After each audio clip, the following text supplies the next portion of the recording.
My patient today had upper abdominal weakness that was presenting as some coning, doming, and a little bit of separation in her upper abdominals. Now, for this individual, it was very related to the fact that her rib cage didn't move because in order for the upper abdominals to contract, the rib cage has to close.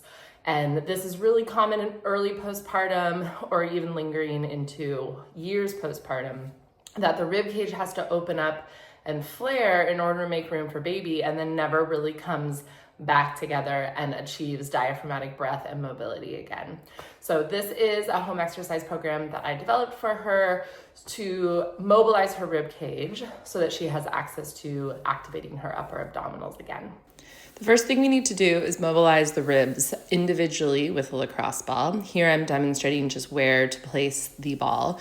You're gonna go on the inside of shoulder blade, between shoulder blade and spine.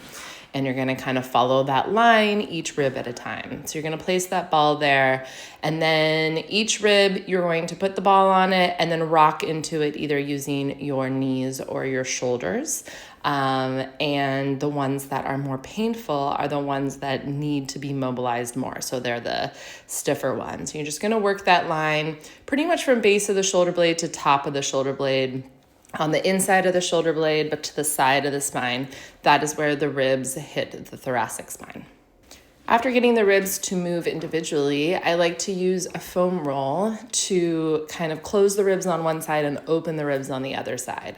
This makes it so that you are both helping the ribs close, which we would do on an exhale to activate muscle, and then open, which we do on a diaphragmatic breath on the inhale. And so the upper side is opening and the lower side is closing.